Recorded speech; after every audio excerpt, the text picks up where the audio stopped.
여러분 안녕하세요. 선택 과목 화작의 수업을 하도록 하겠습니다. 문제를 다 하진 않을 거고요. 세 문제 정도를 볼 텐데 포인트는 여기서도 이제 화작은 사실은 실수를 줄여야 하거든요. 근데 실수는 분명히 발생할 수 있잖아요. 그것들을 어떻게 돌파해 내는지 그 지점을 좀 눈여겨보시기 바랍니다. 여러분들은 쉽게 푼 걸 저는 헤맬 수도 있죠. 아니면 반대일 수도 있고.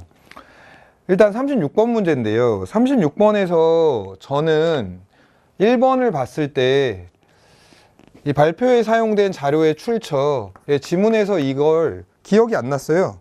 본 기억이 없더라고요. 그래서 바로 얘를 찍었느냐? 그러진 않죠. 여기에 의문부호를 찍고 출처가 어디 있었나? 하고 넘겼어요. 그리고 보다가 5번을 봤는데 발표 시간을 고려해 다크 패턴의 피해를 예방하는 방법을 도식화했다. 이게 절대 없다는 거는 알죠. 이건 다크 패턴에 대해서 얘기를 한 것뿐 예방 방법은 언급 자체가 없었어요. 정답은 5번이에요. 5번이어야 해요. 그럼 제가 저걸 놓쳤다는 얘기잖아요. 그럼 찾죠.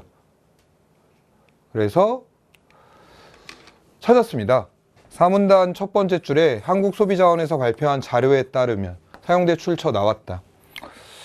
그러니까 요 밑에 적어놨듯이 제가 이걸 푼 건 1번을 확인 못하고 남겨뒀다는 거예요. 머릿속에서 저 구절이 없었으니까.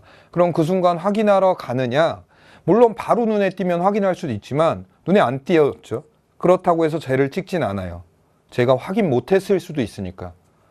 그리고 넘어가서 5번이 절대 없다는 건 알아요. 이 글을 읽었으니까 다크 패턴에 대해서 얘기하면서 그 패턴들에 대한 정보를 준 거지 예방 방법은 어디 있었어? 이 반응이 나오죠. 그럼 1번이 있다는 건데 하고 찾아서 결국은 5번을 찍습니다.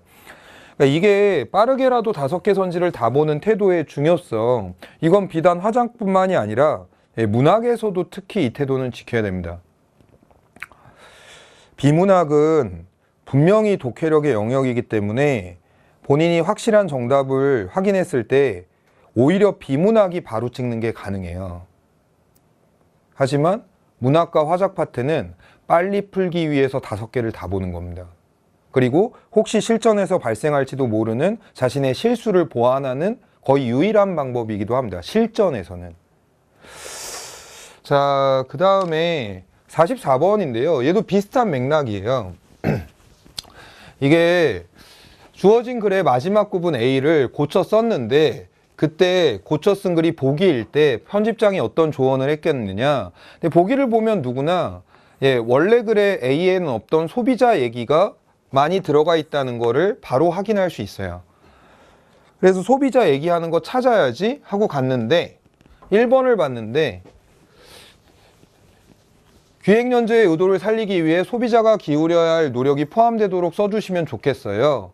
당연히 이 얘기는 맞는데 기획연재의 의도를 살리기 위해 의문부호 찍었습니다. 왜냐하면 기획연재의 의도에서 소비자만을 강조한 게 아니었어요. 근데 바꾼 글에서는 보기는 소비자가 너무 많이 강조가 돼서 저 의도를 살리기 위해가 맞아? 하고 나머지를 봤는데 소비자 얘기를 하는 게 하나도 없어요. 그래서 기획연재의 의도 다시 확인하고 정부기업 그리고 소비자의 측면이라고 그랬으니까 어쨌든 소비자 얘기가 빠져 있어서 소비자 얘기를 추가한 거고 다른 게 답이 될 게 없으니까 1번 찍었습니다. 그러니까 저는 화작에서 얘기하는 건 어떤 태도예요. 이건 네가 다 실수한 거 아니냐. 물론 그럴 수도 있죠. 하지만 이 마지막 45번 문제는 좀 다릅니다. 왜냐하면 45번은 오답률이 높아요. 분명히 틀리신 분들 많을 거예요. 화작 중에서는 유일하게 오답률 이게 7등인가 그래요. 화작 선택자 사이에서 문학, 비문학 포함해서. 그러니까 제가 이 문제를 풀 때 5개를 다 봤고요. 답이 없어요. 여러분들 답이 없다는 이 말이 어떤 의미인지를 아셔야 돼요. 그러니까 제가 여기서 예를 볼 때 1의 자료를 활용하여 소비자가 식품이력 관리 시스템에서 식품이력 정보를 확인하는데 불편함을 겪고 1의 자료가 이 얘기를 한다는 걸 알았어요. 근데 이걸 이 문단의 내용에 구체화한다고 그럴 때 이 문단의 내용을 확인하고 이 내용이 여기 들어가야 된다는 건 확인하지 않았습니다. 그러니까 제가 확인한 건 다 이 자료에 대한 올바른 설명을 했는지예요. 그런데 다 올바른 설명을 하더라고요. 그래서 답이 없어요. 그럼 이때 저는 어떻게 반응했겠어요? 설마 이게 자료에 대한 해석은 전부 다 맞는데 이 사용된 문단이 지금 잘못됐다는 거야? 아, 그걸 다 확인하라고? 짜증났죠. 하지만 해야지 어떡하겠습니까? 확실한 거는 바로바로 넘기고 확인을 했을 때, 근데 지금 태도가 중요해요. 선지에서 제가 확인 안 한 부분이 있다는 거를 스스로 인지하고 있는 거죠. 그리고서 어차피 주어진 보기의 자료에 대한 해석은 전부 다 맞았으니까 그러면 그 자료를 사용한 문단의 연결이 잘못됐을 거다 하고 확인을 했는데, 4번에서 주어진 자료가 교육 및 홍보라고 해석이 돼 있는데 이 자료는 소비자를 대상으로 한 교육 및 홍보가 필요하다는 걸 보여주는 자료예요. 근데 이걸 3문단에 넣자고 얘기를 했거든요.